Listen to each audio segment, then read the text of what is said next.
Hello guys, আসসালামু আলাইকুম। আপনারা সবাই কেমন আছেন? আশা করি আপনারা সবাই ভালো আছেন, আমিও ভালো আছি। আজকে আমি একটা নতুন ব্লগ নিয়ে আসলাম আপনাদের মাঝে।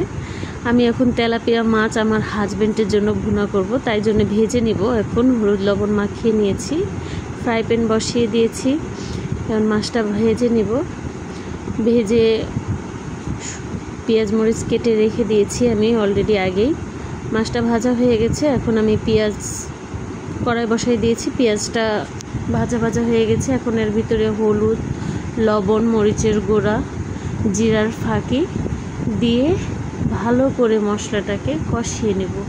কারণ আমার হাজব্যান্ড আবার আদা রসুন বাটা খাইতে পছন্দ করে না, বলে ভুনা মাছে এমনি রান্না করবা, হলুদ মরিচ জিরার গুঁড়া দিয়ে ভালো করে রান্না করবা। এজন্য তার জন্য আমি সুন্দর করে আদা রসুন বাটাটা অ্যাড করি নাই। ওর জন্য আমি সুন্দর করে এইভাবেই ভুনা করি মাছটা। এই জন্য মশলাটাকে ভালো করে কষিয়ে নেব আস্তে আস্তে জালে। যত মশলা সুন্দর করে কষবে তরকারিটাও স্বাদ হবে। এখন আমি মাছগুলো দিয়ে দিয়েছি, ভেজে রাখা মাছগুলো। এখন মাছগুলো আস্তে আস্তে 2 পিস উল্টিয়ে দিব। দেওয়া হয়ে গেলে একটু কতক্ষণ চুলাতে রেখে পরে হালকা একটু পানি দিব। আসলে আমি সেরকম রান্না করতে পারি না, চেষ্টা করি আমার হাজব্যান্ডকে ভালো করে কিছু খাওয়ানোর জন্য। তো উনি এটা পছন্দ করে, তাই জন্য আমি ওনাকে এটা চেষ্টা করি একটু ভালো খাবার ভালোভাবে রান্না করে দেওয়ার জন্য। এখন আমি ঝোল দিয়ে দিয়েছি। এখন ধনিয়া পাতা দিয়ে দিব, একটু জিরার গুঁড়া অ্যাড করব, করে নেড়ে চেড়ে আমি সুন্দর করে নামিয়ে নিব আমার হাজব্যান্ডের জন্য।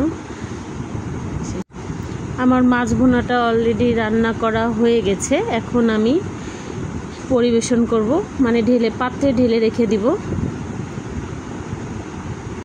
আমার হাজব্যান্ড আবার মসুরির ডাল ভর্তা খেতে পছন্দ করে, তার জন্য আমি আবার মসুরির ডাল বসাবো।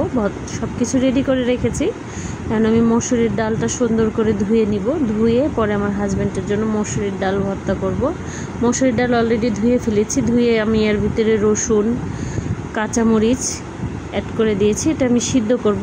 রসুন দিলে একটু ফ্লেভার আসে, আর কাঁচামরিচের ভর্তা খেলে গ্যাস্ট্রিক হয় না, এই জন্য আমি কাঁচামরিচটা অ্যাড করেছি। শুকনো মরিচ দিলেও যে গ্যাস্ট্রিক হয়, এই জন্য আমি শুকনো মরিচটা অ্যাড করব না, এই জন্য কাঁচামরিচটা দিয়ে ভর্তা বানাবো। এখানে আমি আবার তেলাপিয়ার ন্যাসটা ভর্তা বানাচ্ছি, এই জন্য রসুন, পেঁয়াজ, কাঁচামরিচ সব একসাথে নিয়ে ধনিয়া পাতা দিয়ে ভালো করে ভেজে নিচ্ছি। আর মাছের ন্যাসটাও এটার সাথে অ্যাড করে ভালো করে ভেজে নেব। মাছটা আমি ঢেলে দিয়েছি, তেলাপিয়ার মাছটা। এখন এটাকে ভালো করে নেড়ে চেড়ে নিব।